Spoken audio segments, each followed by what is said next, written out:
मेरिया बालम आओ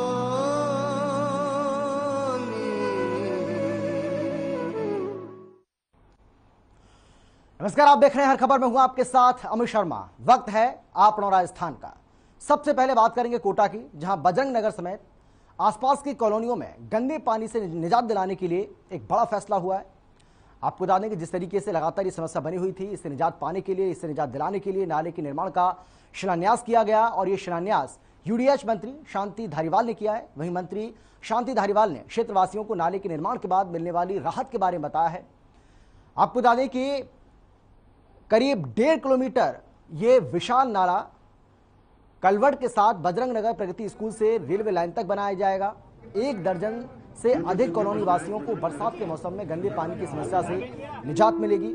इस मौके पर कांग्रेस नेता अमित धारीवाल, महापौर मंजू मेहरा, राजीव अग्रवाल, उप महापौर सोनू कुरैशी सहित कार्यकर्ता और क्षेत्रवासी मौजूद रहे।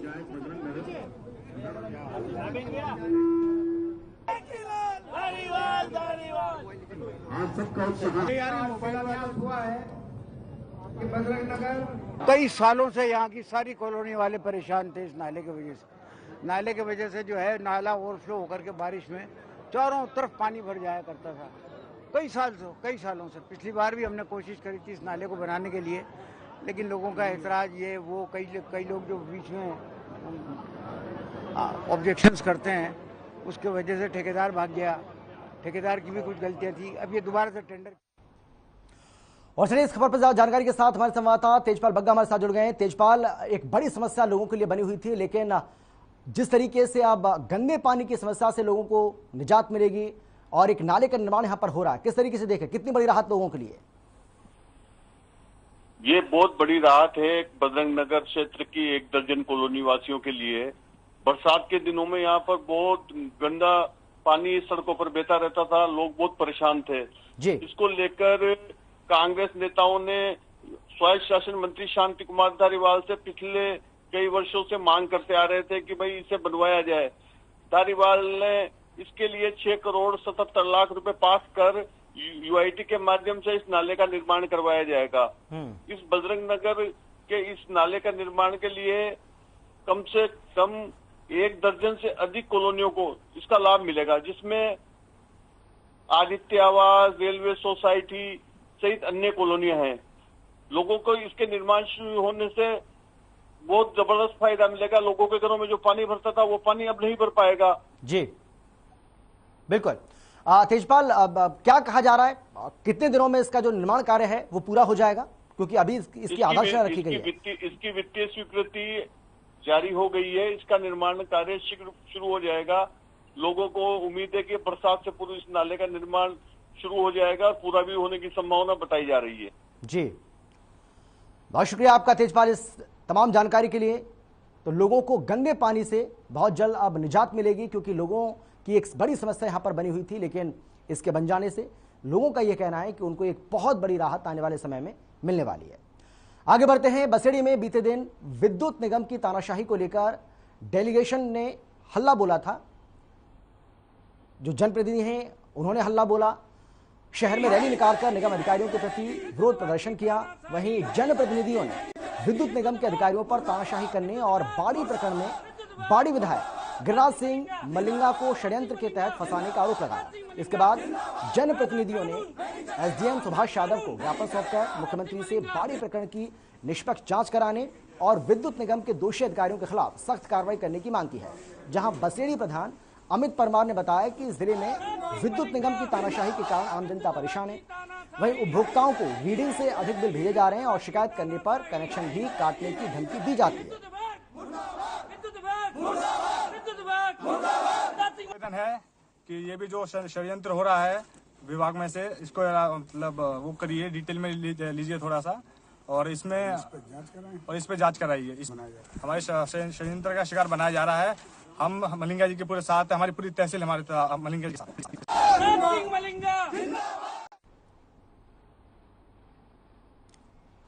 और हमारे संवाददाता बॉबी बख्शी हमारे साथ जुड़ गए हैं इस खबर पर ज्यादा जानकारी के साथ। बॉबी, लोगों को हम देख रहे थे, लोग किस तरीके से नारेबाजी यहां पर कर रहे थे, क्या कुछ मांगे हैं इनकी?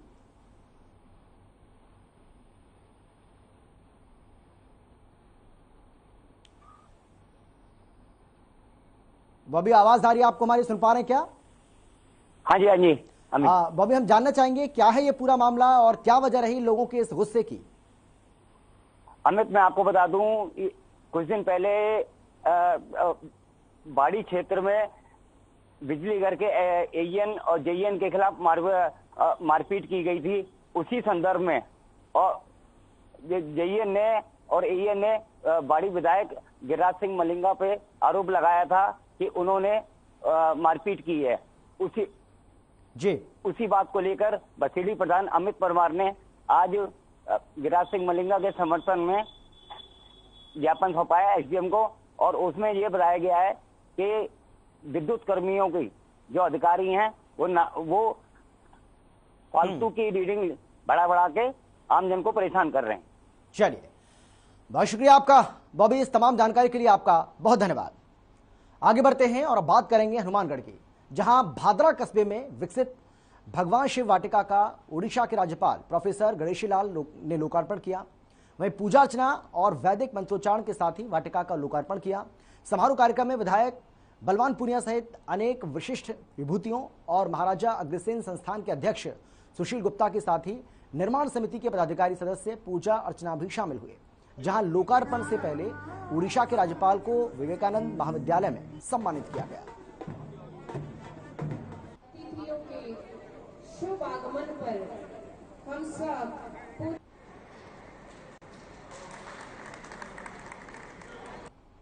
Maharaja Agrasen college, Vivekananda college. तो भादरा में शिव वाटिका का लोकार्पण किया गया है। इस दौरान उड़ीसा के राज्यपाल प्रोफेसर गणेशीलाल मौजूद रहे और उन्होंने ही इस प्रतिमा का लोकार्पण किया, जिसकी तस्वीरें आपको हम दिखा रहे हैं। और हमारे संवाददाता राजरतन पारिक हमारे साथ जुड़ गए ज्यादा जानकारी के साथ। राज, हम जानना चाहेंगे आपसे, क्योंकि जिस तरीके से पिछले काफी समय से इसकी लोग मांग भी कर रहे थे और अब ये शुभ अवसर आया है जब यहाँ पर इस प्रतिमा को स्थापित किया गया है, इस प्रतिमा की स्थापना की गई है, क्या कुछ कहना है लोगों का? लोग कितने खुश हैं इसे लेकर? जी अमित जी, मैं आपको बता दूं कि शमशान भूमि में शिव वाटिका का निर्माण यहाँ के भामाशाह परिवार द्वारा करवाया गया है। महाराजा अग्रसेन शिक्षण संस्थान के निदेशक हैं सुशील जी गुप्ता, उनके द्वारा इनका निर्माण करवाया गया है। और पहले ये भूमि बंजर भूमि थी, शमशान भूमि में, वहाँ कोई बैठने के लिए भी कुछ नहीं था। अब वहाँ पर शिव वाटिका का निर्माण गया, इतना भव्य रूप दिया गया है, लाखों की लागत से निर्माण करवा के वास्तव में ये आकर्षित लोगों को करती है अपनी ओर। जी, आप जो राज्यपाल पहुंचे उड़ीसा के यहाँ पर, उनका क्या कुछ कहना था इसको लेकर? जी, महामहिम राज्यपाल जी यहाँ उड़ीसा के गणेशीलाल जी पहुंचे थे, उन्होंने इसका लोकार्पण किया था। लोकार्पण अवसर के दौरान उन्होंने ये कहा कि इतनी अच्छी प्रतिमाएं अगर स्थापित होती हैं तो आने वाले समाज के लिए एक अच्छा संदेश होगा। जी बिल्कुल, बहुत शुक्रिया आपका राजरतन इस तमाम जानकारी के लिए, तमाम बातचीत के लिए। चलिए आगे बढ़ते हैं और बात करेंगे कामा कस्बे की, जहां रामनवमी के शुभ अवसर पर धूमधाम से विशाल कलश यात्रा निकालने का प्लान तैयार किया गया है, जहां महिलाओं की ओर से मुख्य मार्गों से कलश यात्रा निकाली जाएगी। वहीं शोभा यात्रा में कामा उपखंड अधिकारी दिनेश शर्मा, डीएसपी प्रदीप यादव, थाना अधिकारी दौलत साहू के नेतृत्व में सीएलजी सदस्यों की मीटिंग की गई। इस दौरान व्यापार संघ अध्यक्ष और व्यापारी गण भी मौजूद रहे। आपको बता दें कि कलश यात्रा के दौरान कस्बे के मुख्य मार्गों पर भारी वाहनों का आवागमन पूर्ण रूप से बंद रहेगा और चप्पे चप्पे पर पुलिस बल की तैनाती रहने वाली है।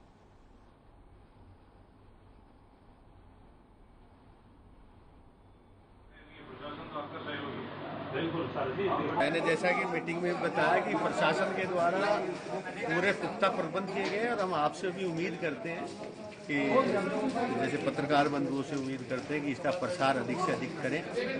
सीएलजी के माध्यम से, बुद्धिजीवी के माध्यम से हमने यही अपील की है कि ये आप ही लोगों का ही वो है, इसको धूमधाम से मनाए, शांति से मनाए, प्रशासन का सहयोग करें। राजस्थान के कोटा यूनिवर्सिटी में खेल विभाग के डायरेक्टर विजय सिंह के ऑफिस के बाहर एबीवीपी के छात्रों ने सर्वश्रेष्ठ गुंडा का पोस्टर लगा दिया। वहीं खेल विभाग के डायरेक्टर विजय सिंह ने एक ठेका कर्मी को फोन पर धमकी देते हुए खुद को कोटा का सबसे बड़ा गुंडा बताया था। इसके चलते एबीवीपी के छात्र संघ अध्यक्ष रोहित चौधरी, रवि गुर्जर, पुलकित गहलोत ने बताया कि कार्यकर्ताओं के साथ उनके कार्यालय पर सर्वश्रेष्ठ गुंडों का खिताब देने पहुंचे, लेकिन नहीं मिलने पर कार्यालय के बाहर पोस्टर चस्पा कर दिया।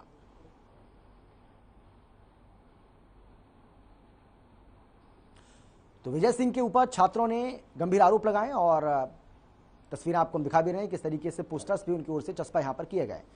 कोटा विश्वविद्यालय में खेल विभाग में डायरेक्टर हैं, खेल विभाग के वो डायरेक्टर हैं और कहा जा रहा है कि उनकी ओर से एबीवीपी के जो छात्र हैं उनको धमकी दी गई थी और इसीलिए उन्होंने शहर का सर्वश्रेष्ठ गुंडा कहकर उनको संबोधित किया और बाकायदा पोस्टर भी चस्पा किए गए।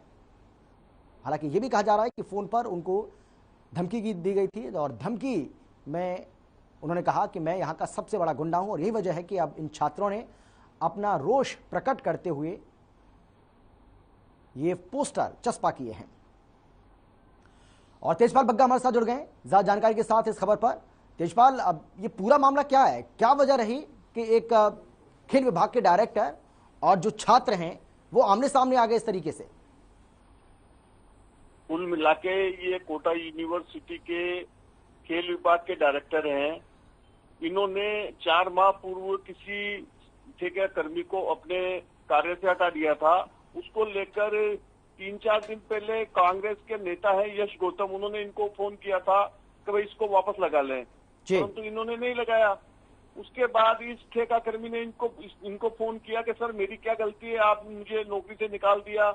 उन्होंने कहा कि तू दूसरे नेताओं से फोन कराता है, ये ऐसा नहीं चलेगा, मैं कोटा का बहुत बड़ा गुंडा हूँ, कोई मेरा कुछ नहीं बिगाड़ सकता। इस बात को लेकर कल कांग्रेस वालों ने भी आईजी को मुकदमा दर्ज करने के लिए एप्लीकेशन शिकायत दी थी। आज एबीवीपी के छात्रों ने रोहित चौधरी जो छात्र संघ अध्यक्ष हैं उनके नेतृत्व में इनको मिलने के लिए वहाँ कार्यालय पे गए, तो वहाँ पर इनका कार्यालय पर ताला लगा होने के चलते वहाँ पर पोस्टर चस्पा कर दिया गया कि मैं शहर का सर्वश्रेष्ठ गुंडा हूँ। जी तेजपाल, क्या जिनके खिलाफ ये पोस्टर चस्पा किए गए हैं विजय सिंह के खिलाफ, क्या उनकी ओर से इस पूरे मामले को लेकर किसी तरह का रिएक्शन सामने आया है इन पोस्टर्स को चस्पा किए जाने के बाद? अभी तक उनसे कोई इस तरह की कोई बातचीत नहीं हो पाई है और नहीं वो मीडिया के सामने आए हैं, नहीं पुलिस के सामने आए हैं, इसलिए उनका कोई रिएक्शन अभी तक मिल नहीं पा रहा है। जी चलिए, बहुत शुक्रिया आपका तेजपाल सिंह बग्गा इस तमाम जानकारी के लिए। राजस्थान के दूदू में महादेवी जन कल्याण संस्थान ने महामेले का आयोजन यहाँ पर किया गया, जहां 3 दिवसीय मेले में अनेकों कलाकारों ने कलाबाजी दिखाई। वहीं पूरे दिन भक्तों का तांता लगा रहा। इस कार्यक्रम में दूदू विधायक नागर ने अपने क्षेत्र में किए जा रहे कामों के बारे में लोगों को संबोधित किया। वहीं विधायक नागर ने मंदिर परिसर में 4 लाख की लागत से टंकी बनाने का भरोसा दिलाया। आगे उन्होंने कहा कि दूदू को जिला बनाने की सोच रहा है।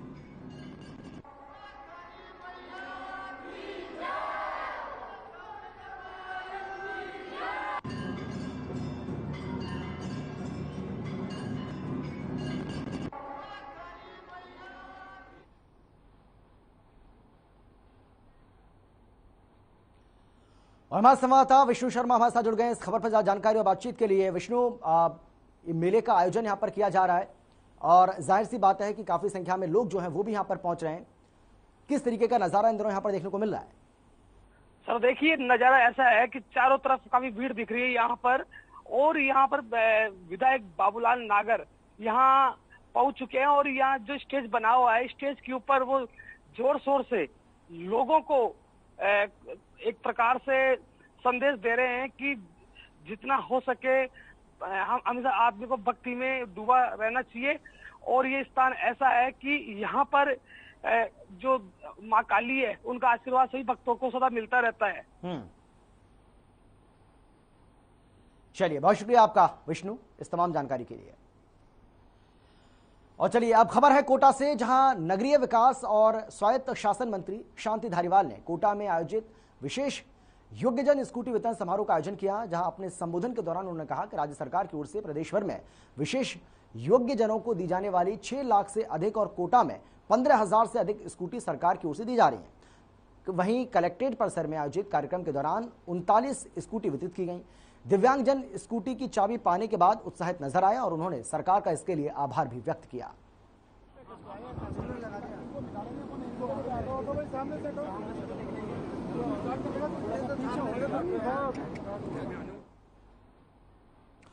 बयाना भरतपुर रोड पर हर नगर मोड़ के पास तेज रफ्तार का कहर देखने को मिला है, जहां अज्ञात वाहन ने बाइक सवार का जोरदार टक्कर मार दी, जिसमें बाइक सवार गंभीर रूप से घायल हो गया, जबकि उनके 5 वर्षीय पुत्र ने मौके पर ही दम तोड़ दिया। जिसके बाद पीड़ित परिवार में कोहराम मचा हुआ है। यह हादसा तब हुआ जब दंपति पेट्रोल पंप पर पेट्रोल लेने जा रहा था। सूचना पर पहुंची पुलिस ने शव को अस्पताल की मोर्चरी में रखवा दिया, जबकि घायलों को भरतपुर के अस्पताल में भर्ती कराया गया। वहीं पुलिस ने परिजनों की उपस्थिति में शव का पोस्टमार्टम कराकर परिजनों को सौंप दिया है।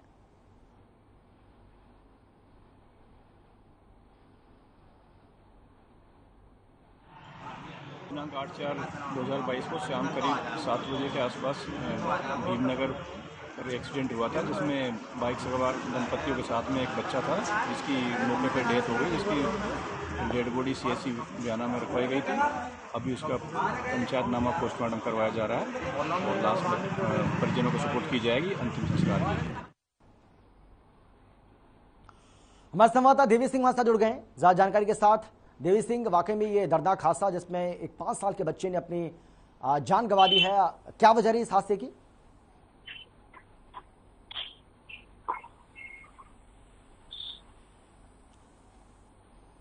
आवाज आ रही है आपको मेरी, सुन पा रहे हैं क्या? हेलो जी, कैसे हुआ ये हादसा जानना चाहेंगे आपसे। देवी सिंह, आवाज आ रही है आपको हमारी, सुन पा रहे हैं क्या?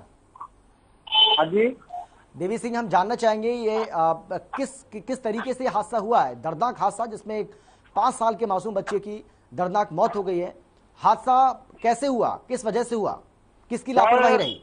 आपको बताना चाहूंगा जी कि जो बयाना में यातायात प्रबंधक है वो प्रॉपर काम नहीं करते हैं, तो मनमानी तरीके से अनियंत्रित वाहन चलते रहते हैं, जिससे कोई भी बच्चा, बुजुर्ग या युवा चपेट में आते ही रहते हैं जी। तो ये आज के कारण भी यही रहा है कि अनियंत्रित वाहन तेजी से चल रहा था, आगे बाइक चल थी, जिससे अपने बच्चे को लेकर 2 बैठे हुए थे पति पत्नी है, और अनियंत्रित होकर के वाहन में टक्कर मारी, जिससे मौके पर ही बच्चे की मौत हो गई और दोनों पति पत्नी घायल हो गए। जी देवी सिंह, पुलिस क्या कार्रवाई कर रही है इस पूरे मामले में? सर, इसमें FIR दर्ज आज हुई है अभी, अब उसमें जो को अज्ञात वाहन के नाम से की गई है और उसको सर्वे कर रही है पुलिस। वैसे हमारे यहाँ एक लोकल मैच चला हुआ है और पूरा प्रशासन वहाँ पर लगा हुआ है। जी, बहुत शुक्रिया आपका देवी सिंह इस तमाम जानकारी के लिए। तो 5 साल के बच्चे की दर्दनाक मौत हो गई है। ये दर्दनाक एक हादसा सामने आया है जिसमें बाइक को टक्कर मारी गई है। आगे बढ़ते हैं, राजस्थान के भीलवाड़ा में भीषण गर्मी को लेकर नगरवासियों को पानी पीने के लिए जल मंदिर का शुभारंभ किया गया। भारत विकास परिषद ने स्टैंड बनवाकर नगर के मुख्य चौराहे, बड़ा मंदिर, गांधी चौक, महाराणा प्रताप सर्कल और बस स्टैंड के पास बनाया गया है। वहीं सचिव मनोहर सिंह ने बताया है कि इस भीषण गर्मी में नगरवासियों को पीने के पानी की किल्लत ना हो, इसके लिए कदम उठाए गए हैं।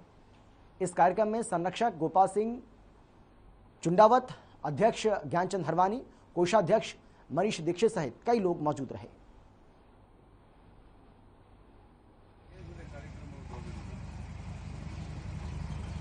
भारत विकास परिषद शाखा आसीन द्वारा इस भीषण गर्मी को देखते हुए पूरे नगर में अभी 5 जगह ऐसी व्यवस्था की गई है जहां पर हर जगह 3-3 कैनें रखी जा रही है। एक स्टैंड बनाया गया है और उसको बेकायदा उसके गिलासें बांधी गई है और उससे जल आराम से पिया जा सके और सभी को ये सुविधाएं मिल सके। और ये जो अभी 1 महीने की व्यवस्था हमारे जगदीश जी गर्ग द्वारा ये व्यवस्था की गई है, उनको हम भारत विकास परिषद के जो हमारे मानद सदस्य हैं उनको हम हार्दिक स्वागत करते हैं, अभिनंदन करते हैं। और हमारे ब्यूरो चीफ सूर्यचंद हमारे साथ जुड़ गए हैं इस खबर पर ज्यादा जानकारी और बातचीत के लिए। सूर्यचंद, क्योंकि भीषण गर्मी पड़ रही है और गर्मी का प्रकोप जो है वो लगातार बढ़ता जा रहा है, ऐसे में अगर जल मंदिर का शुभारंभ होता है तो वाकई में लोगों के लिए एक बड़ी राहत।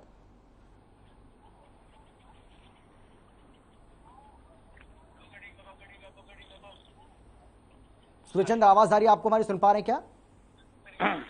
जी सर, आज आसिन कस्बे में जो भारत विकास परिषद की जो शाखा है जी, उसके द्वारा इस भीषण गर्मी में लोगों की प्यास बुझाने के लिए निःशुल्क आसिन के मुख्य नगर के चौराहे पर जल मंदिर का शुभारंभ किया गया। लोगों के लिए खासतौर पर कितनी बड़ी राहत है? वर्तमान समय में जो भीलवाड़ा जिला है उसके जो आसीन विधानसभा क्षेत्र है, यहाँ लगभग हर 2 साल में अकाल पड़ता है और यहाँ पानी की बड़ी किल्लत रहती है। तो भारत विकास परिषद द्वारा आज जो ये निःशुल्क जल मंदिर का जो उद्घाटन करके लोगों को जो पानी से राहत दी है, वो बहुत ही स्वागत योग्य कदम है। और सभी नगरवासी भारत विकास परिषद की जो शाखा से जुड़े पदाधिकारियों का स्वागत कर रहे हैं। बिल्कुल बिल्कुल सही कहा आपने सूर्यचंद, बहुत शुक्रिया आपका। क्योंकि जिस तरीके से हमने कहा कि गर्मी लगातार बढ़ रही है, गर्मी का प्रकोप भी बढ़ता जा रहा है, तापमान बढ़ रहा है, ऐसे में अगर पीने के पानी की समस्या का समाधान होता है, इस तरीके से जल मंदिर का शुभारंभ होता है, तो वाकई में लोगों के लिए ये एक बहुत बड़ा तोहफा। आगे बढ़ते हैं। राजस्थान के चीपा बड़ौद में युवक का शव मिलने से इलाके में सनसनी फैल गई। बीती रात के समय सिवनिया तिराहे पर सड़क के किनारे युवक का शव पड़ा मिला। आपको बता दें कि मृतक की पहचान कोलू खेड़ा निवासी धन्नालाल मीणा के रूप में हुई है। वहीं सूचना पर पहुंची पुलिस ने शव को अपने कब्जे में लेकर पोस्टमार्टम के लिए भेज दिया है। इसके बाद पुलिस मामले की जांच पड़ताल में जुट गई है। वहीं पोस्टमार्टम होने के बाद पुलिस शव को परिजनों के हवाले कर चुकी है।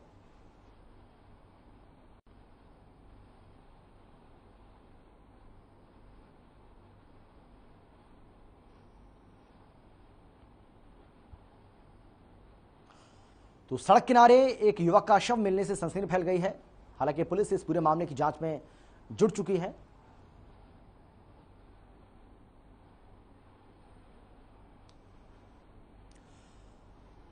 और थाना प्रभारी रविंद्र कुमार हमारे साथ जुड़ गए इस खबर पर, उनसे हम ज्यादा जानकारी लेते हैं। रविंद्र जी, जिस तरीके से लगातार हम देख रहे हैं कि किस तरीके से ये पूरा का पूरा मामला सामने आया है, अभी तक कोई पहचान हो पाई है, क्या पता चल पाया है और कि ये कौन था और किस वजह से इसकी हत्या हुई है, या ये सुसाइड का मामला है, जो भी है, कुछ जानकारी मिल पा रही है क्या आपको? सूचना की सबने उसको पहचाना, उसके रिश्तेदारों ने पहचाना। मैं मीडिया का बहुत बहुत आभारी हूँ, हमारे पुलिस विभाग को आभारी है जी। आपके प्रयास से वो डेड बॉडी ट्रेस हो चुकी, उसके गार्जियन मिल गए, उन्होंने पहचान लिया, उसका पोस्टमार्टम हो चुका है और उन्होंने लेके बॉडी को दाह संस्कार हो चुका है। इसमें मैं मेरा पुलिस प्रशासन, हमारे एसपी साहब, मीडिया के बहुत बहुत आभारी हैं जी। यानी रविंद्र जी, आप ये कह रहे हैं कि शव की शिनाख्त हो चुकी है? नहीं, मेरा तो निवेदन ये है कि इतनी आपने जितना अपना इसका जी बढ़ाया ना, ज्यादा प्रभाव किया, तो इनके कई रिश्तेदारों ने देखा ये चल रहा है, तो उनमें से कई लोगों ने प्रयास किया, ये बॉडी वही हो सकती है, ये हो सकता है, ये आदमी ये हो सकता है। तो आपका जो सफल जी मीडिया का जो सफल ऑपरेशन रहा, हम पूरा पुलिस विभाग आपके आभारी हैं।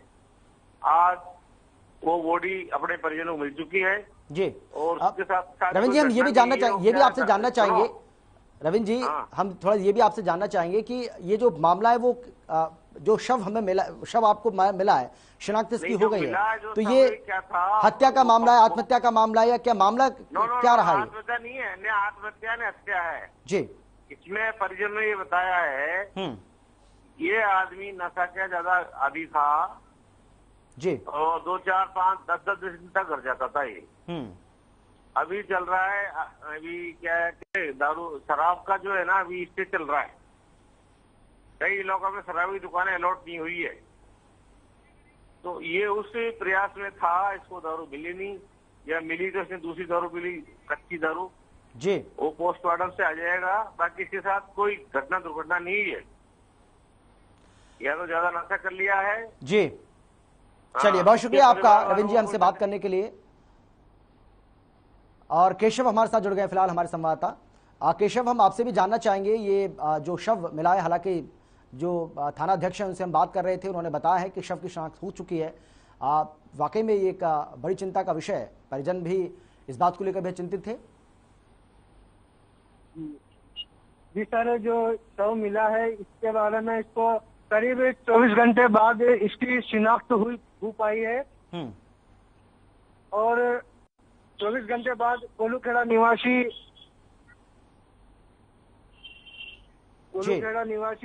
माधोराम।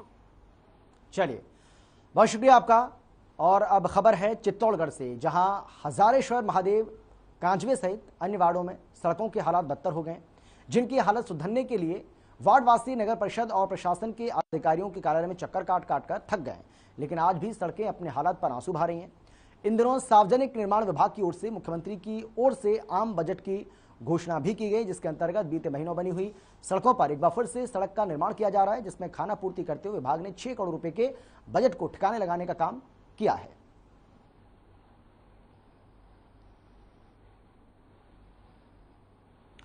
गोपाल चतुर्वेदी हमारे साथ जुड़ गए, हमारे संवाददाता। गोपाल, किस तरीके से लोगों को यहाँ पर इस सड़क के बदहाल होने से समस्याओं का सामना करना पड़ रहा है, कितनी परेशानी?